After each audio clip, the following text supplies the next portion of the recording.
Olá, como vai você? Sou Carlos Oliveira e você está em nosso canal Teologia com Carlos Oliveira. E como já vem sendo feito nesses últimos dias, nós estamos apresentando uma série de sermões expositivos.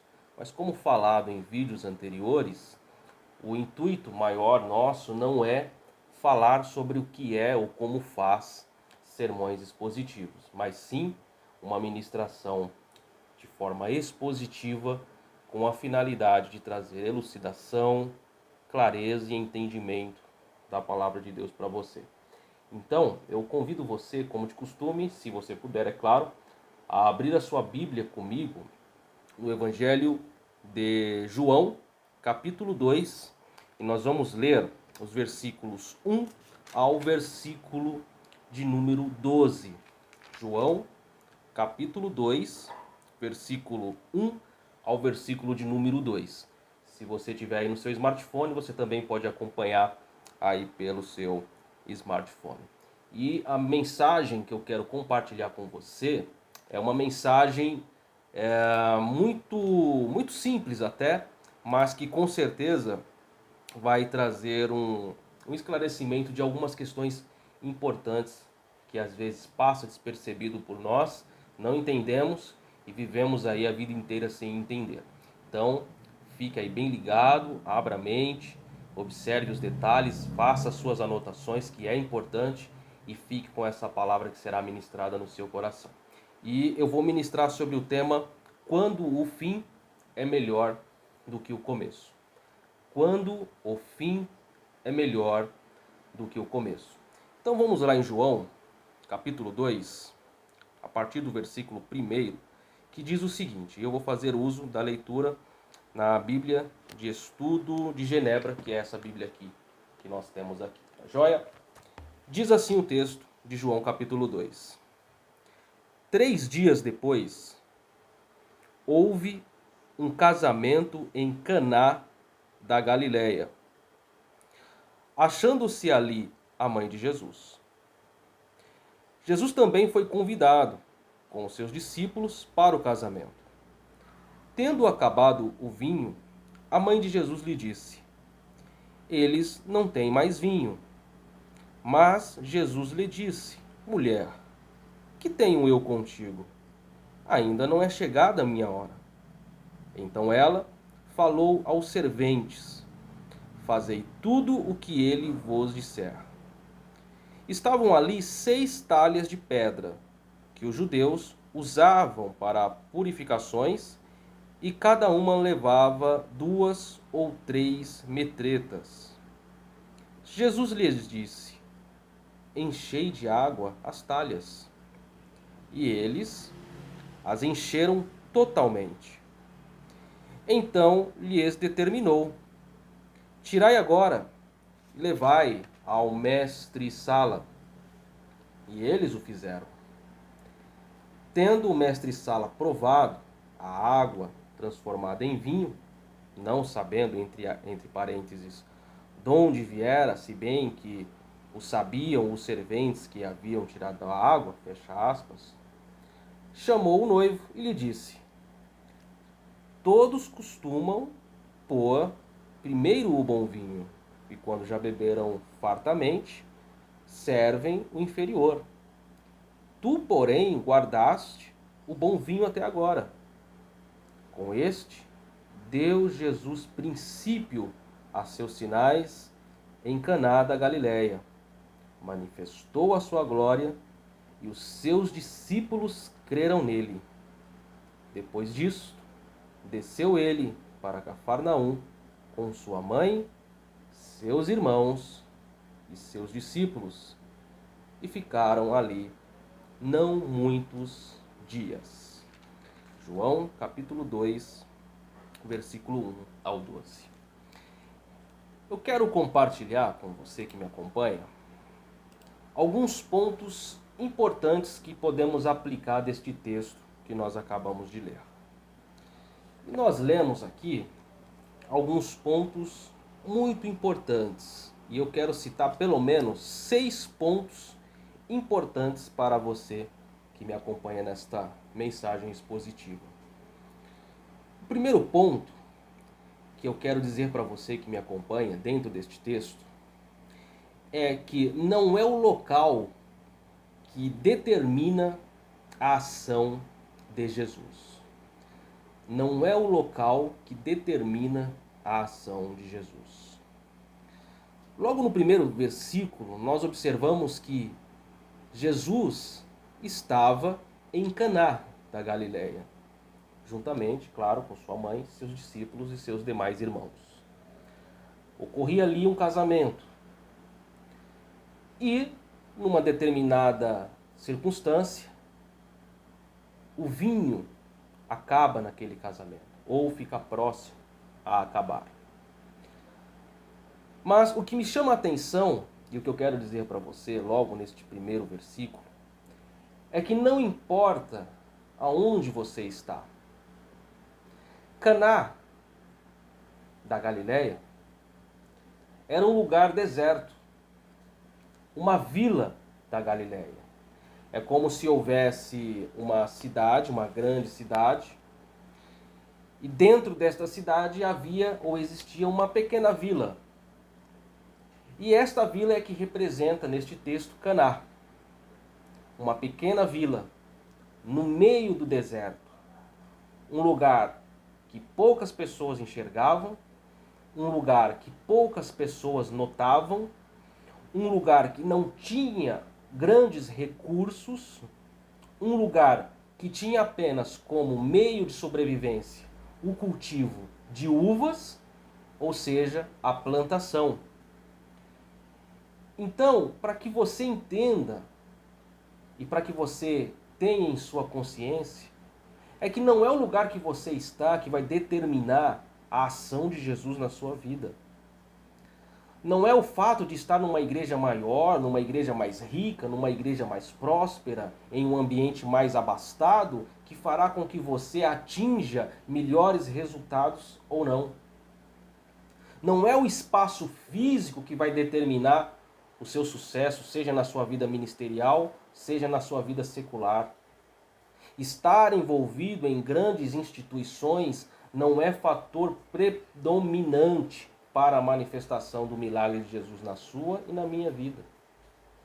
Este é o primeiro ponto, porque foi em Caná que iniciou os milagres do Senhor, num lugar insignificante, num lugar que não tinha nenhum tipo de representatividade, mas não é o lugar que determina a ação de Jesus na sua vida. A segunda coisa interessante que nós observamos nesse texto que nós lemos é que a presença de Jesus não impede eu, você, qualquer um de nós, de termos ausência de dificuldades. Se nós observarmos aqui, logo no início, no versículo 3, que nos diz que, tendo acabado o vinho, a mãe de Jesus procurou o mestre e já disse: não temos mais vinho. O fato de Jesus estar presente na sua e na minha vida não nos torna imunes a dificuldades, não nos torna imunes a perdas, não nos torna imunes a derrotas. Esse argumento neopentecostal de que você é vencedor, de que você deve vencer, que se Cristo venceu, você também vai vencer, isso daí é uma das maiores falácias que existem ou que foram criadas pelo universo carismático e pentecostal para colocar na mente dos incautos palavras e declarações de confissão positiva, achando que com essas tais palavras de confissão positiva nós seremos vitoriosos em todos os nossos caminhos. E não é isso que a Bíblia nos ensina. Mesmo com a presença de Jesus, o vinho acabou. Mesmo com a presença de Jesus, seja na minha vida e seja na sua vida, as experiências amargas, as experiências tristes vão fazer parte da nossa caminhada. O fato de Jesus estar conosco todos os dias até a consumação do século, como ele mesmo disse, não nos garante estarmos imunes às situações adversas em nossa vida.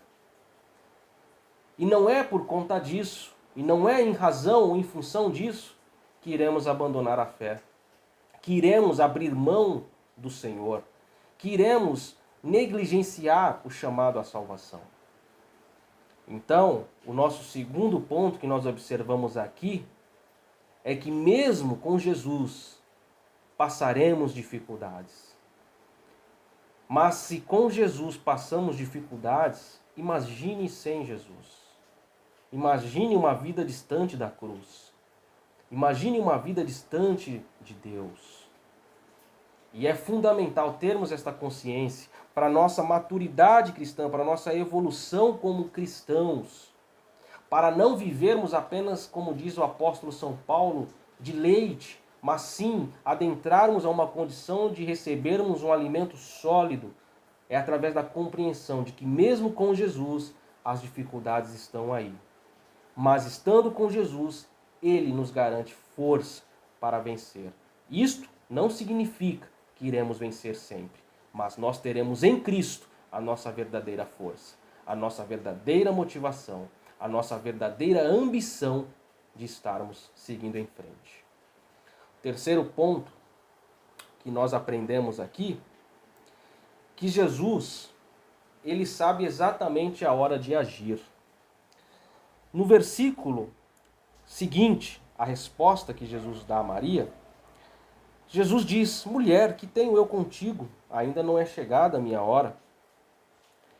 E ela fala lá aos serventes para fazer tudo o que Jesus iria pedir. E foi feito assim. Sempre existe um momento certo para Deus agir. E este momento certo não é meu e não é seu. Só que existe um segredo dentro deste texto que nós temos que observar. As pessoas, elas falam muito sobre Maria. E a gente ouve muito essas coisas sobre mariolatria. Mas se nós observarmos o texto, não é Jesus que é submisso a Maria. Não é Maria que manda em Jesus ou que ordena Jesus, como é ensinado em alguns lugares. É ao contrário. É Maria que é submissa a Jesus. É Maria que obedece à ordem de Jesus, seu filho. Não é esta inversão de valores que nós observamos no dia a dia. E o momento certo de Jesus de agir não é o momento que eu quero ou que você quer, mas é o momento que ele entende ser necessário agir. E sabe por que era necessário agir naquele momento? Vamos lá no primeiro ponto que eu falei sobre Caná. Qual que era o recurso de sobrevivência mais importante de Caná? O que eles mais produziam? Uvas. E o que era feito com uva? Vinho. Então, obviamente, o que era que mais tinha nesta festa de casamento? Vinho. A única coisa, ou o único recurso na festa, ou o principal recurso da festa, era o vinho. E este principal recurso estava acabando. O principal recurso estava entrando em um colapso. O principal recurso não estava mais ali para servir. Quando nós estamos sem o nosso principal recurso, Jesus se manifesta a nosso favor. Quando todos os recursos não fizerem, ou todos os recursos não estiverem disponíveis para nós, para nosso uso, é aí que se manifesta o Senhor. Tem uma frase muito bonita que diz que quando eu chego ao fim dos meus recursos, eu chego ao começo de Deus.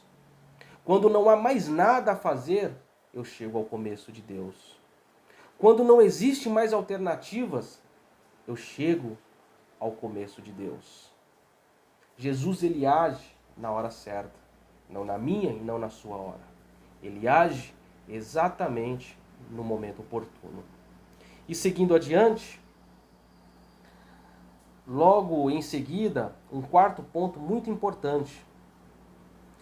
Mesmo diante da dificuldade, Jesus não se ausenta dos seus.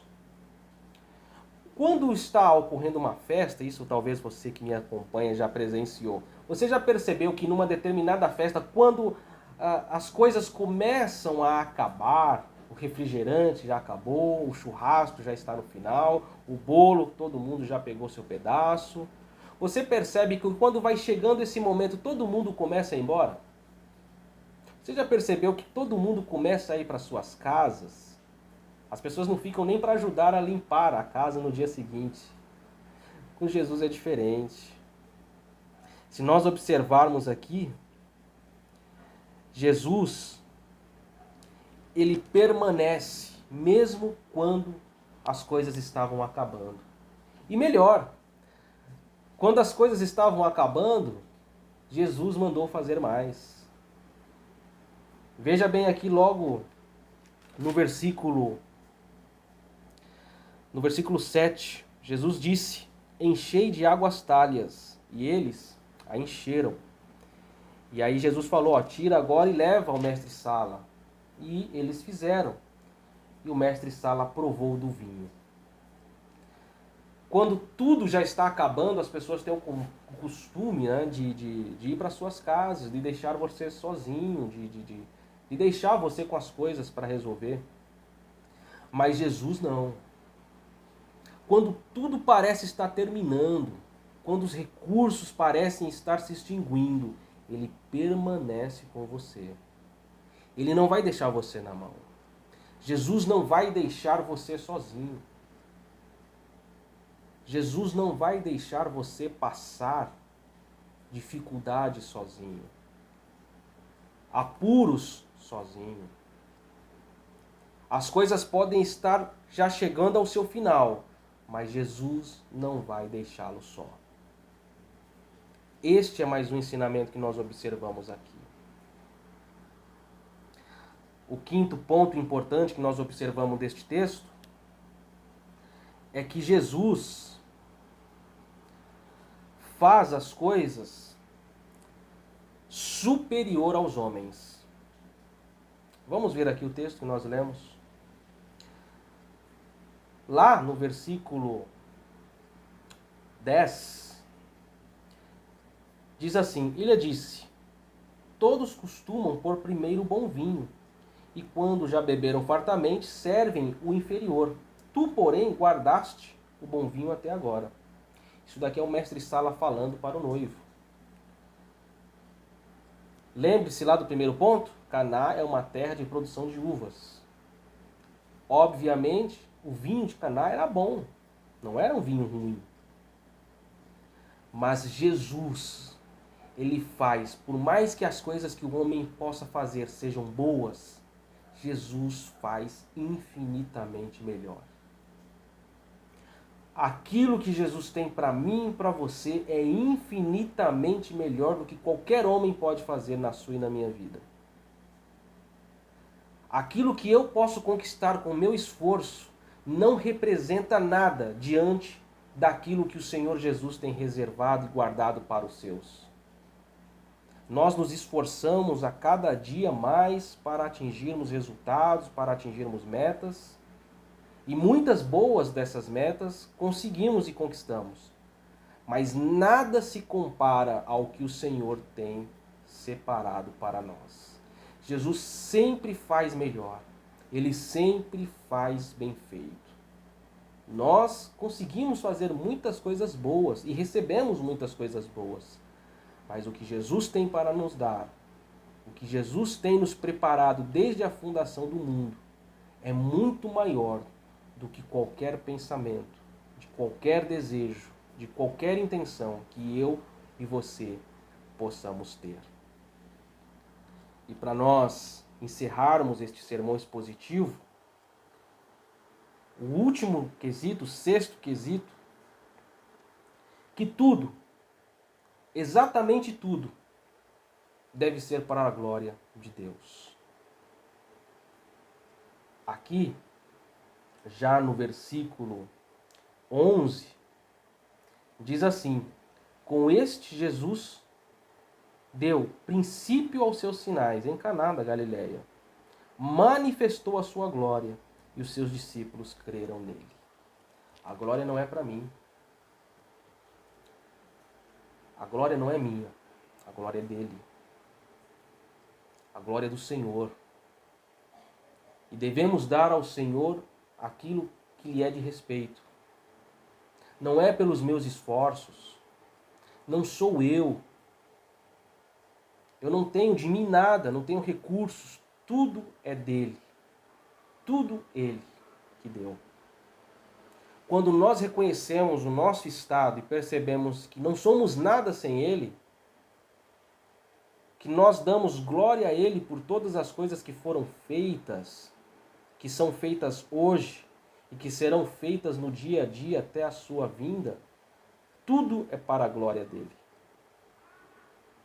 O começo é muito bom às vezes, ou às vezes não é, mas o final deve ser sempre melhor quando glorificamos a Deus por tudo. Fique com essa reflexão, fique com este sermão, guarde no seu coração. Nesse pequeno trecho que nós lemos, olha quanta coisa o Senhor nos ensinou, olha quanta coisa Ele nos esclareceu. E com certeza, aplicando cada um desses pontos e entendendo cada um desses pontos, a minha e a sua vida será muito melhor e o nosso serviço cristão será muito melhor. Não vivendo a hipocrisia da religiosidade, mas vivendo a verdade em Cristo. Que Deus te abençoe